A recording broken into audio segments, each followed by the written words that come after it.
Welcome back to MVGA Podcast. Here at Make Veterans Great Again, our mission is to reach out to fellow brothers and sisters in arms to conquer our mental health together. Just a reminder, you are not alone. Today, I'd like to introduce United States Army veteran Lani Hankins, founder of Kruse Corner. Welcome to the show. Thanks for having me. Oh, it's my pleasure. So how's your day going so far? Just trying to stay warm in the Midwest. Yeah. So, other than that, not much. It's pretty cold out here in Arizona too now. It's only 54. I think it was 17 earlier. I think it's 24 now. Really? My car, it makes me laugh when I go to the gym in the morning. My car says, caution, there may be ice, and it's 39 degrees outside. I'm like, it is cold for Arizona, but come on now. Yeah. So what was your life like before you joined the military? It wasn't anything really spectacular. I grew up in Central California, so it was a lot of just beach days, and I was kind of floating in college, and I started feeling like I was doing the Van Wilder thing where it was just not really, there was no plans. So it was like just taking my time, not really sure what I wanted to do, watching my friends figure it out and just leave town and get out of the hometown. And so for me, it was just kind of like, I just don't feel like I'm going anywhere. What's the quick way out? And then a couple of my friends were going military, so they talked me into going to a recruiter, and then I was on my way to Fort Jackson. Yeah, okay. So what was your time like in the Army? I mean, it's good and bad. There's days that are great, there's days that suck. But really it was just kind of 9 to 5 for the most part. I can't really say I did anything all that great when I was in. I did the deployment to Afghanistan. That was kind of a shit show in itself, but learned a lot about the world from it. So I kind of took what I could get out of that. But really, it was just kind of that mesh of kind of traveling, but not really going anywhere you want to go, and meeting people from all over the place. And so I really enjoyed just kind of being able to see a lot more than I was going to see being stuck in my hometown. Okay. Yeah, I'm sure it was quite a culture shock leaving your hometown and then finding yourself in Afghanistan, huh? It was more of a culture shock leaving California and ending up in Kansas. Yeah. So, and then like Afghanistan just was like, oh, I guess Kansas isn't that bad. It was kind of how that all worked out. Okay. What were some of your good experiences in the military? I mean, I have lifelong friends because of the military. Just grew up fast, learned a lot of survival skills, more than just what I think people associate the military with, where it's all war based, but there's a lot of other things you can take away from it, and just how you just learn to kind of adapt to things that kind of get thrown at you. Chaos gets a little bit easier to deal with, and you almost get a little bit more comfortable with things falling apart than when things are going good. And I think it was just mostly just getting out and seeing things and realizing like you don't really need a lot to be happy, kind of learning what you take for granted in your regular life. Like going to a third world country, it's like, oh man, like you just see everything through a different lens. So I feel like it gave me a much better view of the world. Okay. And what were some of the negatives that you can take away from your experiences? Being a female in the military is not always fun. There's definitely the harassment side. I dealt with stuff like MST. And so that was the biggest hindrance. And it was you join hoping to be part of something bigger. You see the family side that gets shown of the military, but then you learn the dark side is there too. And there's, not everybody in a uniform is your friend or your buddy. And it's just kind of figuring out who's really on your side. Just because you all look alike doesn't mean you're all, it's not the same one team, one fight that you kind of get in the, especially in my case, the Army commercials. It wasn't that just bonding. I had to really find my place and be accepted and really prove that I belonged and I was allowed to be there. That was hard. I'm sure it was. I'm sorry you had to go through that military sexual trauma and everything else you went through, but obviously I don't have that type of experience as being a male. So would you like to go a little bit more into what it was like being a female veteran or being a female in the military? I mean, you're always working against the stereotypes. You're considered, before they even know who you are, you're the weak link. You're kind of considered like, or are you just here because you think it's going to be easy? They're going to cut standards for you. You're just going to skate by. Some people treated it as kind of like it's called like barrack bunnies and stuff like that. Like they think you're just there to sleep around and you're just there to kind of like just take the easy route apparently through life or whatever and just get that soldier title and not have to work for anything. And like I was saying, you really have to go in proving that you're allowed to be there because you're automatically seen as an outsider. I went into a platoon or a company in basic that was about 50 to 60 males and about 11 females. And so you're this very tiny ratio going in. And so you stand out. And so anything you do wrong, it's under the magnifying glass. Like you're always under the spotlight for like everybody's just waiting for you to screw up. And you're kind of, when the guys would mess up, it's kind of a group thing. When the females mess up, it's an individual thing. You're very much responsible for your screw ups and falling behind and just not meeting the standard. And so I feel like you just always have this thing to prove. You always have to shoot above your standards because if you make it at your standards, you're still not good enough. And so it's just kind of like you have to just show that you could be one of the bros almost. You have to kind of just set aside the fact that you're a female and blend is the ultimate thing. So you're almost always an underdog. Yeah, considered so, yeah. Okay. Would you care to share your MST story or do you want to leave that alone? I mean, it's kind of like how so, because I don't really go into the details because there's a lot of people that deal with it. So I don't try to like trigger anybody else's stories. But the thing I took away from it was that when we talk about MST, whether it's men or women talking about it in the military, it's automatically believed that it's the opposite sex that's making it harder for you. And so when I've opened up about my MST story, it was about how horrible other women were about it and how there's a lack of support. We kind of, because we're trying to go under the radar and not be noticed for our failures or that we exist, sometimes we throw other women to the wolves so that they take all that spotlight and all that stuff we don't want, so we can kind of keep going about our business and just be under the radar. And so I felt like with myself and other women I served with that kind of had the same experience, was that when something like that happens, you have the women that will run about it and push the gossiping and push a different story. And so they almost make it to where you can't reach out. You can't tell anybody that it happened because the idea is that the gossip gets there before your story does. So nobody believes you. And so the hardest thing is that you have something like that happen where, in my case, I served alongside that person. I had to deploy with them. I had to stand in a formation with them. So there's a lack of trust. So you already have that kind of not working for you. But then the rumors make it to where it's like, okay, what side of the fence are you on? Did you have something happen, or are you one of those, another female coming in, trying to sleep her way to the top, trying to get out of something? And so for me, the MST was very much of like, I already don't feel like I belong. And now other women are making me more of an outsider. And so it's kind of a lonely existence, and you learn to kind of just bury it and push through it. And then so a lot of times once we get out, we don't have that distraction of our job. That's when you start dealing with the psychological aspects of it.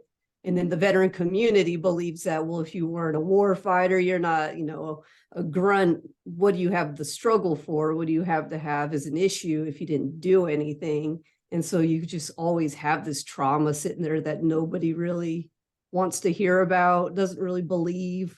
And so that was probably the most difficult thing, was that you just have to carry that weight. Yeah, that had to be hard. Again, I'm sorry you went through that, but it must suck that you didn't have anybody to turn to, like even fellow females, like they were against you. And then you had to it's like they tried to get the narrative out first. So they were in control of how it happened and like trying to make you look bad. That had to be hard. Did you notice well, how you said you like I can never say this word, carpent. Compartmentalize. Thank you. You did that word to that MST, right? Like, did you notice it affected you at all, or did you think you had it all like blocked out and like you were handling it well?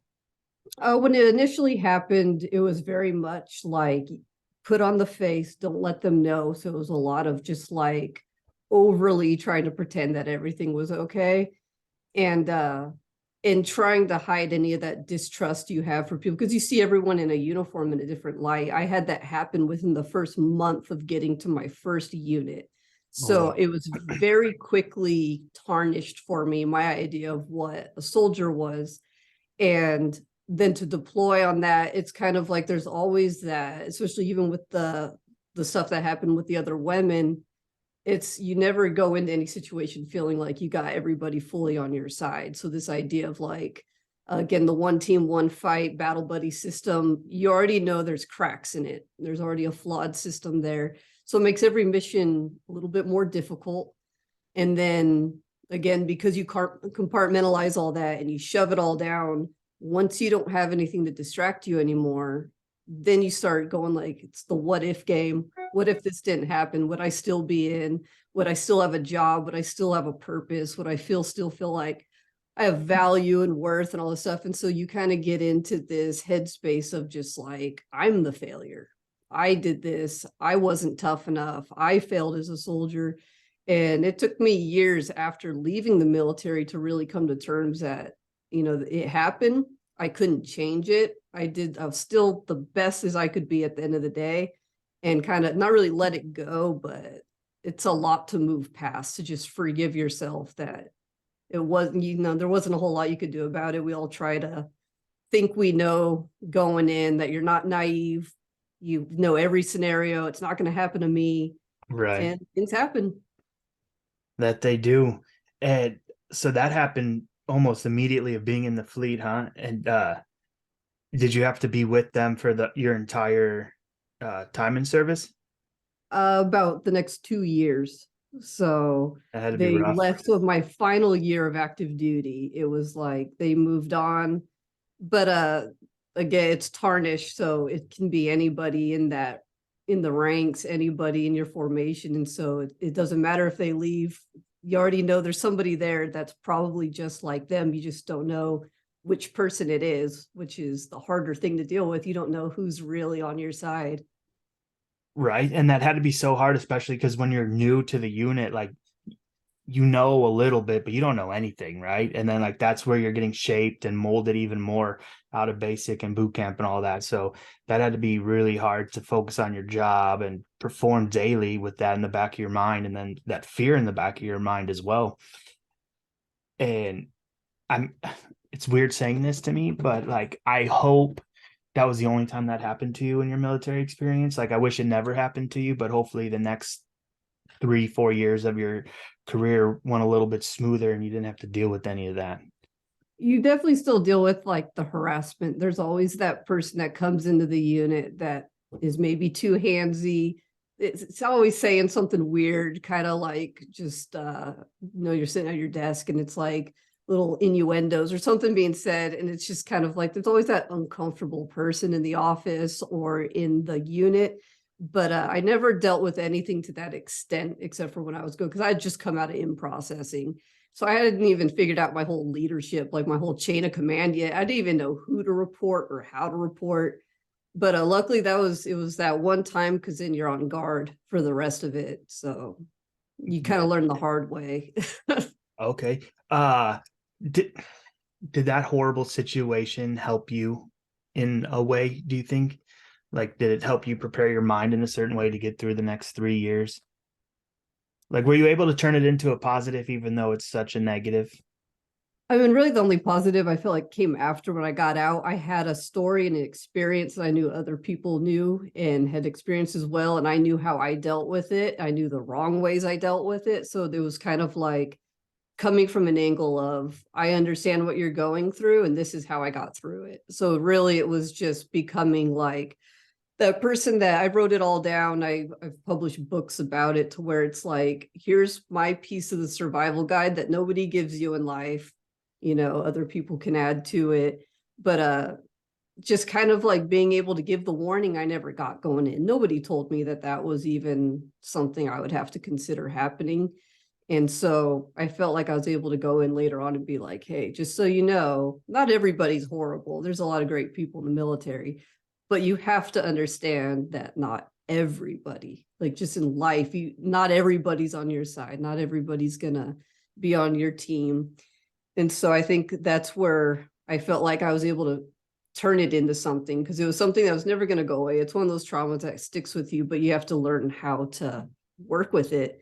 And mine was, I'm going to use it to try to keep it from happening to somebody else. Because at the end of the day, like, I survived it. Maybe somebody else can survive it too, because I spoke up. That's awesome. I think that's really strong of you to be able to speak about your trauma and then like trying to share your message or your story with others to help prevent it. Like that's very strong of you. So with that being said, what recommendations or what would you tell yourself if you go back and talk to yourself when you first hit the fleet and that happened to you? I just wish I had more confidence in myself when I went in thinking I could do stuff on my own, because I let kind of a lot of people thinking that I didn't know any better because I was the new person coming in, that I needed to be led around, that I needed to be shown anything, when I didn't just have the confidence to just be like, I can figure this out.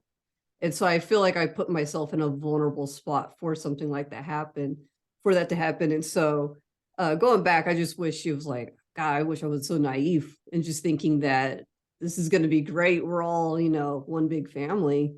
I just wish I had a little bit of that warning. Okay. And what would you tell other female military members that are going through MST right now or have experienced it, how to handle it, or what would you recommend the path be?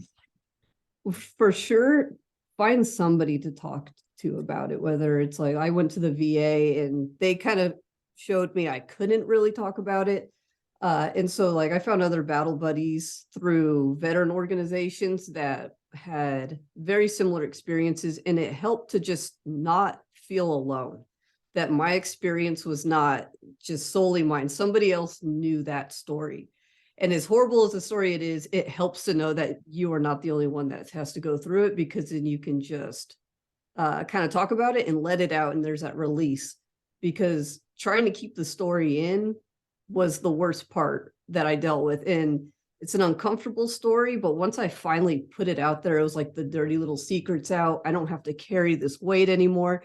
I swear I was a good soldier, even though I had this going. And that was the biggest thing, was opening up so that the people I served with that had no idea, it's like, this is why sometimes I complain more than I probably needed to, because I wanted you to think there weren't any other issues going on. I wanted you to think that by me complaining about the little stuff, that I was complaining about all there was to complain about, because I was burying something else. It's so I really feel like the biggest thing anybody can do that's dealing with MST is to find a group or someone to just get it out, even if it's just writing, just putting it out, just realizing that it's there and it is survivable. You can have a life after that happens. It's hard, but it's like you can recover from stuff like that. And I just don't want people to feel like that's the end once you deal with something like that. Like, you'll never find yourself again, because you definitely can. And I don't want to say one of those things like, your trauma makes you stronger or anything like that. But we learn to adapt and overcome. And you just have to learn to implement that for that situation, and then go in it with a team. Don't do it by yourself. Okay. Is that the reason you got out? You chose to get out, or were there more reasons? I will figuring that happened first month at my unit. I did 6 years total. So Okay. I ended up just switching over to the reserves, because I thought if I go part-time after I finish my 4-year active contract, it's like keep a foot in the door, decide what I want to do, if I really want to stay with it, if I want to get out. But then I went to the reserves and I realized that that's a whole other mess, and I didn't like it at all. So so then once I had my daughter, I decided that I wanted to be home, be a mom, and just kind of cut ties. Okay. How was the transition out of the military? Rough. It was very rough. nobody prepares you for that. Nobody had the conversation, like when you go through A capping is what it was when I was getting out. Uh, they kind of just tell you like, this is how much you make and this is what you're going to maybe make doing the same thing you do when you get out. But they don't tell you anything else of like how much of an outsider you feel like. You have to kind of relearn to be a civilian and how to talk to people. And as soon as I got out, I went back to college, and college kids annoyed the hell out of me because that they and I was an older student. Figure by the time I went back, I was probably like 26, 27 going back to school. I'm with 18-year-olds that feel like they've experienced the worst thing they've ever had in their life because they had a bad day at Walmart or something. It's like, I just couldn't really handle that just arrogance and ignorance all in one spot. And then dealing with the side of people that kind of look at the military. You have people that are not really in support of it. They find out you've deployed. They kind of treat you like you're a disease, almost like you did something bad, not even knowing what you did or didn't do. So I felt like the transition was very lonely because I moved to a spot in Florida. I was living in Tampa, and all they have there is Air Force, and I wasn't going to hang out with the Air Force. So so I was very much isolated. I didn't have anybody to share my experience with. I didn't have anybody that understood what I had gone through. The VA system was kind of a joke when I was first using it. I didn't feel like they understood what I went through. It was a lot of civilians that were just working there. And so it just felt like I was living in a foreign land and nobody could understand why I was the way that I was. And everything was, for me, it was like to the point. I was probably a little too blunt. I carried over that soldier mentality, and it just wasn't working for me on the outside. So it just was like, I'm going to just stick to myself. And then when you're dealing with any trauma or anything you didn't deal with when you were in, you got to just sit with your demons all by yourself. So, and that doesn't help anybody. Not at all. So did your transition, is that when all your feelings of the MST and everything that happened in the military came back and surfaced again? That's when I really realized that it was more of an issue for me than I thought it was, because I thought I had put on a good enough front going through it that it was like, okay, I'm good. It's not bothering me. But also in the military, I learned that if you have a problem, drink about it, like drink it away. And so that was the accepted form of therapy. So, you're just drinking and thinking everything's great.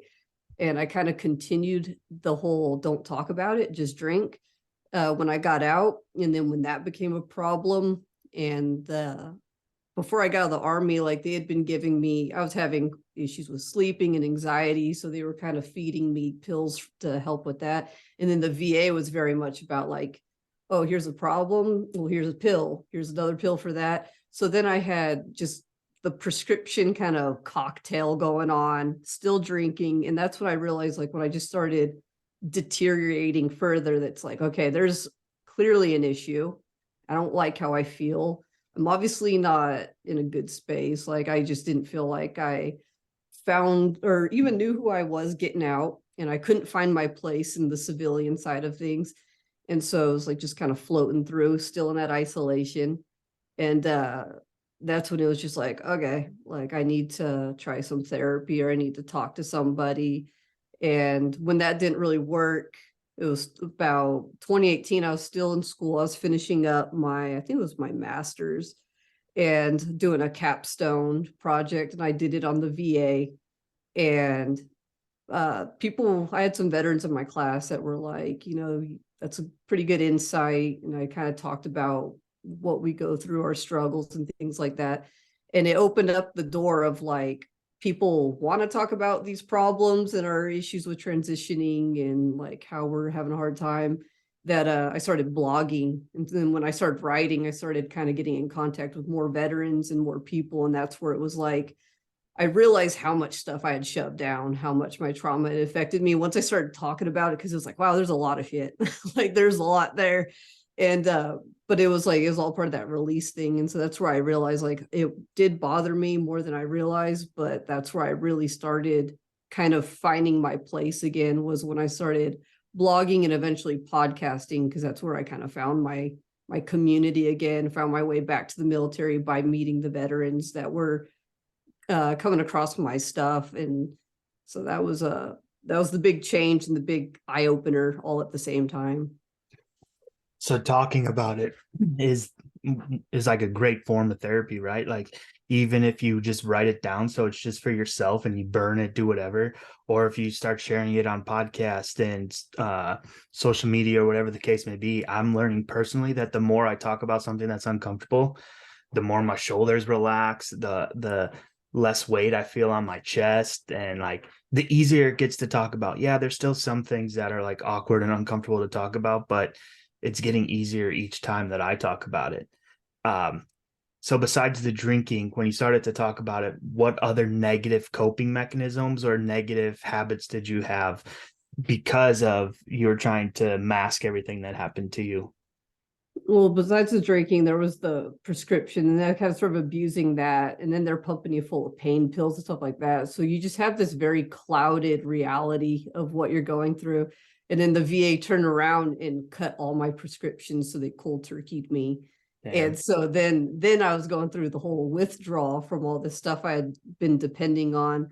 But really the biggest thing was the isolation. It was feeling like I just had to separate myself from everything and everybody, and I just shut down. And that was probably the worst thing I did, was cutting myself off, because then I didn't have anybody that was coming around to see me enough to know, like, okay, something's up, or hey, maybe you should get yourself together. Like, there was nobody there to call me out on my BS. It was just kind of like, it's me hanging out and just thinking like, okay, I'm going to pretend things aren't that bad, but obviously they are.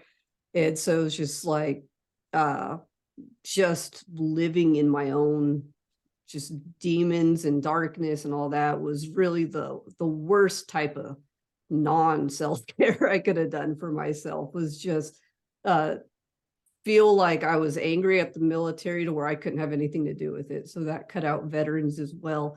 And so it was just like, I'm going to just sit here and really not do anything and just let it kind of eat me away. And then the drinking, once I got to a point where that was bad enough, I eventually was able to kick that, and just going sober was the hard part, because that's where I had to face everything without anything, like that mask, that like it was like just that clear view of just dealing with everything that had been buried for the first time in years. Yeah, I don't know about you, but for me, like when I cut out drinking, yeah, we have to face that trauma and that shit head on. But once you face it, it's so much easier, because now I don't have the depression, the anxiety, oh fuck, who do I have to apologize to? That came along with the waking up after a night of drinking. Are you still sober? Yeah. Congratulations. How long has it been? I do my Christmas time drink, but really for like the past, I'd say 3 to 4 years, it's just nothing there. I never got back on the prescription pills. I never did anything. It just became like workout and writing, art. Like art therapy was like my big thing, because I came into the Army being an artist out of school. So it was like I found my way back to who I was before the military, before everything happened. And so art and writing were really my big thing. And then just not drinking to cloud my judgment and kind of stay in a rational path, like that made the biggest difference. Well, again, congratulations on being sober and not drinking for the 3 to 4 years. I'll let you have that mulligan for Christmas, right? Like, get in the spirits, but that's awesome. And I was going to ask you, what are your positive coping mechanisms, but you just already said it. You write, you talk, you're sober, and you draw. Like, art is a huge therapy. I never even realized it till I had to do an art class for a therapy session, right? And it just calms your mind. Like, although I felt like I don't know what to draw, I don't know what to do, and I felt anxious about that. But as soon as I just started putting paint to paper, right, like everything started to like go away, and I was focused on that and just in the moment. And it's a great skill to learn or to use.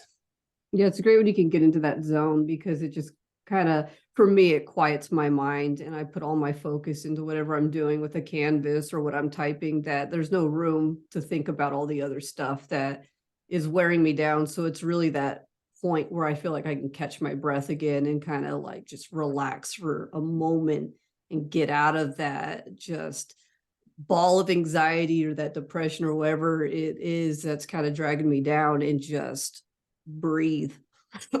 Yeah. So do you use your art, and do you ever draw like, I guess, like negative things, like use your past or like your emotions of what you're going through, and you try to like express it through your art to let it out? Or is your art like, I see you're painting a turtle, so is your Yeah. art all like happier things, or how does it work for you? I'd say lately my stuff's been happier, but for years it was always dark undertones. There was always something there. I used a lot of like skulls and snakes in my paintings because I wanted people to look at it and feel that constricted feeling. I wanted them to feel what anxiety was like, and just feeling like I would always do like these portraits where it was like a bust of a woman and she'd be wrapped, and then a very open landscape. So it's that idea of like there's this openness, but you're stuck in this one little section of it. And I wanted people to understand that that's how I feel. Like I feel like there's all this space around me, but I am just like, this weight is here. I can't breathe. It's like you're just constricted in this one little area. And just little things that was always like metaphors for like just feeling like you're kind of out of your mind, and just weird stuff. Because I was always a big Salvador Dali fan and like surrealism. So it was like, I want to just put all these weird little undertones in here that where people have to really think about what this could be and give their own interpretation of it. But once I stopped like doing the podcast and doing the blog where I was always talking about trauma and struggle, and I started kind of just letting myself let it go because I felt like I'd told the story enough. I noticed that my art started getting a little bit lighter. I can do things like turtles now. Like it just like I was able to let go. So I went through this period where it was like all my stuff was really dark, and people told me, they're like, your stuff kind of creeps me out and there's something eerie about it, but I don't really know what it is, but there's something there. There's a story there. And then I was doing that before the military. so Okay. so that's always been my way of kind of confessing there's something there without having to put it into words. Yeah, I think that's a great way to express yourself and how you're feeling, and like just how you described your pictures. I felt like I could relate to it and understand what you're going through and trying to explain. Like, yeah, like MST is not a small thing, right? But at the end of the day, if you look at it, it is a small thing that happened in your life. And like you said, you have this whole open field around you to enjoy, to explore, to get a different view on life, but you're so constricted and worried about that one thing. And I think it was an interesting point that you brought up, that when you stop doing your podcast and blogging about the trauma, dude, the sunlight was able to shine, right? Like it just goes to show whatever you're hyper focused on is what's going to be happening around your life. That's why your life is the way it is, in a sense, because we're so hyper focused on one little area, although it feels huge and monumental to us, right? Like I'm not trying to say otherwise, but like we're so focused on the little bitty part, we miss out on everything else because we're so miserable about something. But we just need to do our best to be able to let go and move on. And like, yeah, if we need to talk about it, talk about it. If you need to cover it up, cover it up. If you need to express it in any form, express it. Like you owe it to yourself to like break free of that snake, right? Like unfortunately, after a certain point of being depressed and miserable, that snake wrapped around you was your comfort zone because you only knew how to live in that constricted area that you were allowing yourself to breathe in, right? Yeah. But as soon as you allow that to go, it's a whole new world again, and it's crazy. And I love hearing your story, and I'm glad it makes me happy to see where you've been and how far you've come, and I can't wait to see what's next for you. So you no longer do podcast or blog anymore, or you just don't talk about that as much? I don't, the podcast has been, it's still there. I haven't been adding any new episodes to it because, again, it got to the point where I started having people come on and talk about their trauma, and it was a lot of the same stories, uh, slightly different, obviously, because it's different people, but it just kept me in that dark space of just like, once I kind of got over talk about my like trauma and MST and all those things, then it was like, now I have to take on everybody else's MST story. And then it kind of turned into people just started wanting like free advertisement on the podcast just to come on and talk about business. And it started moving away from the goal of just kind of, my thing was the average veteran story. I didn't want people that had these crazy war stories, stuff like that, because I felt like they were the ones people listened to because that's what people expected. It was like this Hollywood idea of what being in the military is. And I wanted people to know that there were other stories out there for people that didn't have, especially the MOSs that were not combat related. So that other people felt like they could share their stories, that they didn't have anything to be ashamed of. Like, oh, I was a supply clerk, I guess I can't talk about my problems, but people still will kill themselves over it at the end of the day. So it was very much like, let's focus on this big portion of the veteran community that's committing suicide. But then that was my life. It was talking about veteran suicide and all the things that lead to it and all the struggles. And so when I stopped the podcast and the blog, I started kind of compiling everything into a manuscript. That's when my book came out. It was just a memoir about those years in the military, mostly my active duty years. And then one that came out after I had gotten out of the military that talked about domestic violence and how sometimes we're ignored when we are veterans, because there's this idea of, well, you served, so you must be like this badass GI Jane person that can never, nobody can get you down, no one's gonna hurt you, stuff like that. And so I was trying to explain that like veterans are human at the end of the day, hurt, bleed, all that. And so I moved away from doing that stuff and I moved into writing and poetry mostly, and then the art. So I still kind of will tell the veteran story. I try to give the different light to it. And I've tried to get to that point of, well, now that everybody's kind of sharing their trauma and struggle and the transition points, let's start talking about life after service, life after trauma, so people can start seeing that the military is just a chapter of your life. There's more to it than that. You know, I'm 34 years old, I think. Stop counting. But the Army was 6 years of my life. And I was very much hyper-focused on those years. And the further I got away from it, the more I understood that was just one fragment of my life. And I wasn't going to let it go, but I had to do something else. I had to stop just living in that 6 years that happened later on.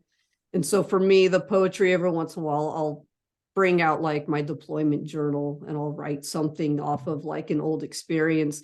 But mostly it's about like, what is life after all these things? Can you find life again? Can you find yourself and be somebody different? Like, do you always have to be a soldier? Do you always have to be the Marine?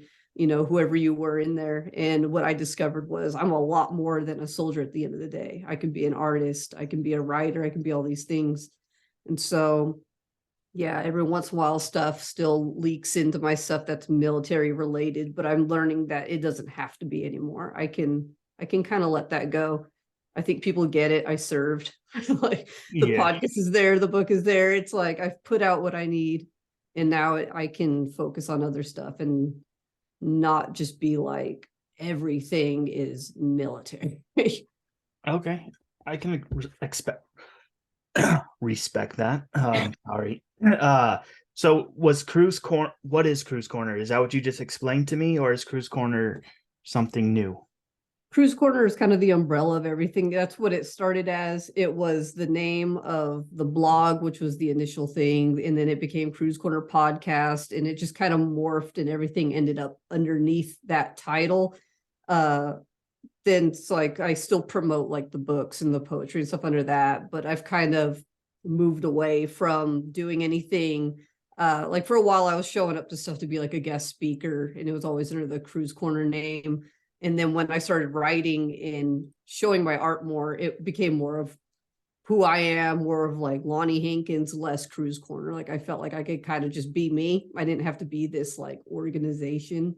And so Kruse Corner is just kind of that thing I have sitting off to the side now, where all those notes and stories and podcast episodes could sit for people. So I just kind of, anytime you see me post anything on it now, it's kind of reiterating older things to just kind of I posted it so long ago.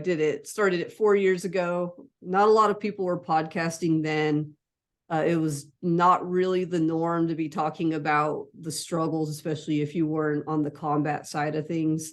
And so I'm kind of trying to bring it back and give it new life now that I think people are ready to hear it, even though it's sitting there. It's old news for me. It's new for other people, especially just social media. You're always getting and losing followers. So there's always new people coming in. And so it's still just there for anybody who needs it, but it's not as active as it was. Like I'm not as much engaged as I was because again, it was just kind of becoming that dark cloud. Like once you say everything you need to say, if you just keep saying it, you're not moving on from it. You're just stuck in that stage. So. Right. So if you're bringing it back, are you going to start it how, I guess, are you going to show the new side of you, or are you going to try to go back to talking about the old stuff? The consensus from what people were telling me after like I put out my last episode, however long ago that was that I started talking about life after, and more people are like, I want to hear more about that. I'm tired of hearing about all the struggle. We all know it's there by this point. The awareness has been hammered in. I want to know that there's a life after all that. And so for me, it was like, I wanted to focus on that, but I had to experience it first. So I couldn't just go from talk about the trauma to the next day of like, here's life after all that stuff. I've had it for 10 minutes. It's great. Like I've actually been trying to live it over the last year. And that's why I started painting differently, writing about different stuff. I started trying to break away from all the military related stuff to really discover what life after service and life after trauma and life after transition, what that really is. But I got to do the time and kind of walk the walk before I can tell anybody what that is. So it's still kind of, it's a little stagnant on the Kruse Quarter side right now because I got to live it to write about it. So hopefully at some point there'll be some like new material. Okay, yeah. See, what I'm trying to do is I'm trying to be a platform where everybody can share their experiences, but I want to hit everything from before, during, after military, your traumas and how you've managed to live with them, move forward and all that. So like we're not only stuck hearing the negatives about the military or the negatives about your story, right? But we're also hearing the trials and tribulations and what grew you into who you are today and how you got there, right? What I'm struggling with is trying to figure out how much and what and how to share on my social media, right? Like, because I'm trying to lead by example and right, like expose my flaws and my imperfections and my struggles and everything I'm working through daily in hopes that I inspire at least one person, right? And I feel like you'd be able to do that as well. And then like you got a whole nother niche, so to say, because like you have the MST and all your other experiences, and like you're great example of, look, I went through this miserable shit, but look who I am today. I now have blues and greens on my turtle instead of blacks and browns and grays, Yeah. right? So I think you're doing a great job, and I'm really proud of you and impressed with where you've been and where you came from. And I'm sure you still have struggles, right? But that's life. Everybody has struggles, like the analogy I heard, it's like a heartbeat monitor, right? You got your ups and downs, and if it plateaus, that's no fucking good. Or not plateaus, but if it like levels out, right, then it's no good, right? You're dead. So just, I think for me, for the longest time, I always had this envision that life is perfect for people, right? Or not so much perfect, but like there's never anything bad or anything people struggle with. Because I felt like no matter what, every time I turned around, I was getting hit with bad news or something miserable. But that's what I was hyper focused on. And that's all I was waiting to hear, right? Like I wasn't allowing myself to live in the moment, live in the day, and be present. I was always worried about, okay, life's going great now. What's wrong? I feel it in my stomach. Something's wrong. Somebody's going to tell me Something's gonna something. happen. Eventually something is going to happen. But if that's all you're waiting for, that's all you're going to realize. You're going to miss, like, oh, my daughter is 2.5 now, right? And I'm about to have another one. And I would be missing her life because I was just so focused on like when the next injury or something bad's going to happen. So yeah, for me, it was like I got tired of living in the past because I was a mother. I was a single mother at that. So I really had to figure it out because I was the example for her. And so it's like that was my drive to get out of it. And I still dwell on the past sometimes. But I think the whole thing is with the highs and lows is you start learning to have more highs than lows instead of just all over the place or getting stuck in that low when it does happen. They get shorter and shorter. So I get stuck in that low for less time now. And then it's like, but I understand it's going to come. And I kind of learned how to ride through it.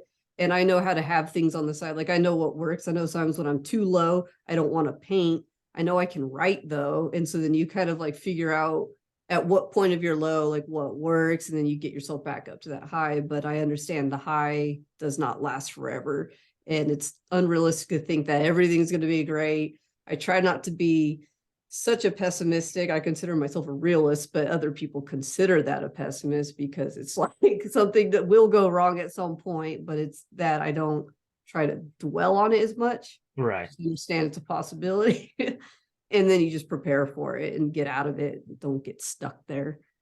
Right. And I think it's progress when you're able to catch yourself being in that low moment and pulling yourself out faster than you have before. So like I used to view that as like I failed and I'm not like growing because I'm still here. I'm still sad. I'm still depressed. I'm still this, but I'm catching myself and pulling myself out of it a lot sooner than I did before or ever have. So like I got to give myself the small credit when credit's due, right? Like I am growing, I am learning, I am achieving, right? So that's awesome. Do you have any saved rounds, anything I missed that you would like to talk about? No, I mean, I feel like we hit a lot. I feel like we hit a lot. I feel like it was a really good conversation, and I hope your story is able to help a lot of people. And again, I genuinely do appreciate you coming on here and opening up as much as you did and sharing your story as much as you did. If there's other people that have experienced it, gone through things like that, that you've experienced, is it okay if they reach out to you? Like for Oh, sure. Yeah. That's why I kind of keep Kruse Corner open on Instagram so that like I don't check my DMs every day, but it's like if anybody ever wants to reach out, it's there because even though I don't actively do it every day to not be just immersed in it completely, I'm still around. But that's why like I always tell people like you're never by yourself. And it's like that's why the podcast is there to listen to it, to listen to other people's stories. And reading goes a long way for people. There's a lot of stories out there where people can see how everybody else went through it. Some great stuff. All right. Well, thank you for sharing. I'm going to tag you in this, and I look forward to watching you grow. And thanks so much for letting me come on. Oh, Really yeah, appreciate it. absolutely.